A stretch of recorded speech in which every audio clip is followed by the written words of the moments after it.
تو اللہ تعالیٰ نے تو حضور صلی اللہ علیہ وسلم پر وحی نازل کی تھی کہ علی کی ولایت کا اعلان کر دو. آپ نے حکمتاً خاموشی اختیار کیے رکھی. پھر دوبارہ قرآن میں اللہ نے وہ بات جو ہے ذرا سختی سے بیان کی اور جو ہماری طرف سے آپ کے اوپر نازل ہوئی ہے بات، اس بات کو بتا دو لوگوں کو. اگر وہ بات آپ نے نہیں بتائی تو فرض نبوت ادا نہیں کیا.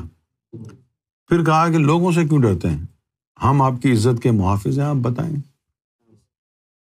تو لوگوں کی طرف سے حضور کو بھی پریشانی تھی نا کہ کیا ہوگا کیا. اسی طرح نبی پاک صلی اللہ علیہ وسلم سے مولا علی کا خونی رشتہ تھا، آپ کے چچا زاد بھائی تھے، حضور کے ساتھ ساتھ رہتے تھے. دوسری بات یہ تھی کہ اسلام قبول کرنے والوں میں قریش شامل نہیں تھے سوائے چند ایک کے. دیگر جو قبائل تھے، خاص طور پر بنو امیہ، یہ بھی قریش میں سے ہی تھا. تو یہ ان کی تعداد زیادہ تھی اسلام قبول کرنے والوں میں. یہ عربوں کا اور پٹھانوں کا کلچر ایک ہی جیسا ہے تقریباً. یہ پٹھانوں کے یہاں بھی دشمنیاں پالتے ہیں، وہ دشمنیاں جو ہوتی ہیں وہ نسل در نسل چلتی رہتی ہیں.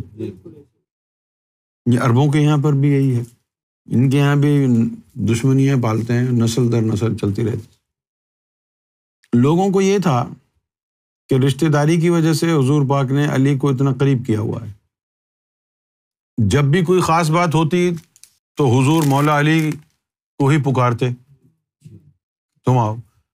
لوگوں کو یہ بات گوارا نہیں تھی، دل میں بغض رکھتے تھے، سمجھتے تھے کہ بھائی ان کا یہ چچا زاد بھائی ہے تو اسی کو اہمیت دیتے ہیں، ہم کو تو اہمیت دیتے نہیں ہیں.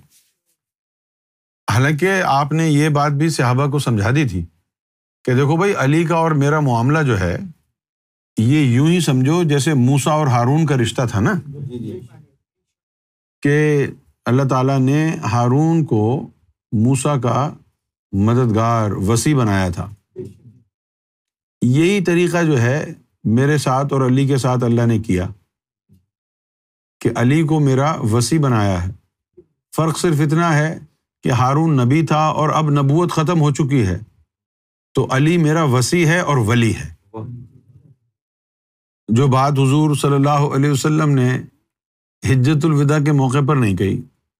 حجۃ الوداع ختم ہو گیا، اب جا رہے ہیں مکہ سے مدینہ، راستے میں مدینہ کے راستے میں ایک مقام آیا غدیر، وہاں پر پڑاؤ ڈالا کہ چلو یہاں آرام کر لیتے ہیں رات کو، صبح پھر دوبارہ روانہ ہو جائیں گے. اب وہ پڑاؤ وغیرہ جب ڈل رہا تھا تو وہ صحابہ کی چند صحابہ تھے، سارے تو نہیں آئے تھے نا مکے سے، جو چند مدینے سے گئے تھے وہی جا رہے تھے مدینہ، مکی والے مکے میں رہ گئے. اب وہ چند صحابہ تھے، ان میں آپس میں لڑائی ہو گئی. تو اس وقت پھر یہ فرمایا من کنت مولاہ وھذا علی مولاہ. لوگوں نے یہ کہا کہ بھائی اتنی اہم بات ہوتی تو حجۃ الوداع کے موقع پر کیوں نہیں کہی. صحیح ہے نا، صحابہ نے بھی وہی کیا. اب حجۃ الوداع کے موقع پہ تو سارے تھے، لنگڑے لولے اندھے بہرے سارے صحابی تھے وہاں پہ. اگر وہاں پر یہ بات بیان ہو جاتی تو ہو سکتا ہے فتنہ اور فساد ہوتا. اب آپ کہیں گے لے ایسے فتنہ فساد ہوتا.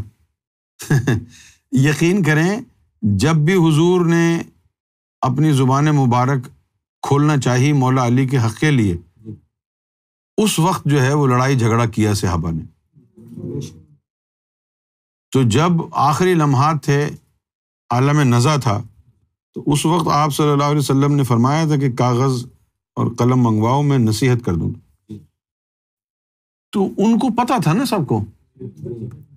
حضرت عمر کھڑے ہو گئے کہ جی سب سے پہلے لفظ تو یہ کہے کہ ان پر معاذ اللہ ثم معاذ اللہ نقل کفر نباشد، کہ ان کے اوپر ہیجان کی کیفیت طاری ہے بیماری کی وجہ سے. ہیجان کی کیفیت کیا ہوتی ہے کہ جب آدمی اپنے دماغ کی سدھ بدھ کھو چکا ہوتا ہے اور اس کو کچھ سمجھ میں نہیں آ رہا ہوتا کہ وہ کیا بول رہا ہے، اس کو کہتے ہیں ہیجان کی کیفیت. اب وہ کہہ رہے ہیں کہ یہ تو ہیجان کی کیفیت میں بول رہے ہیں، پتہ نہیں کیا غلط سلط بول دیں گے. اچھا، پھر دلیل انہوں نے یہ دی کہ دین مکمل ہو چکا ہے، قرآن ہمارے پاس ہے، تو اب ہمیں رسول اللہ کی نصیحت کی ضرورت ہی نہیں ہے۔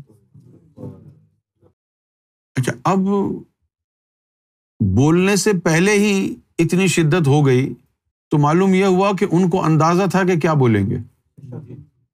جب دین مکمل ہو گیا ہے تو دین کی بات تو نہیں کریں گے، سوچیں، دین مکمل ہو گیا ہے، دین کی بات تو نہیں کریں گے، قرآن آپ کے پاس آ گیا ہے، کسی وحی کا بھی ذکر نہیں کریں گے، تو اب کیا کہیں گے؟ اب تو علی کی بات ہونی تھی، اب تو رسول اللہ مولا علی کے بارے میں فرماتے، کریں نہیں۔ تو کتنا ادب تھا ان کے اندر۔ آپ حدیث پڑھ کے دیکھیں، بخاری شریف میں بھی ہے، جو حضور کے چچا تھے ابن عباس، وہ آئے اپنے بالوں میں مٹیاں ڈالتے ہوئے کہ عمر تو نے تباہ کر دیا ہم سب کو، عمر تو نے تباہ کر دیا۔ اب میں اگر عمر بن خطاب کے بارے میں کچھ کہوں تو لوگ مجھ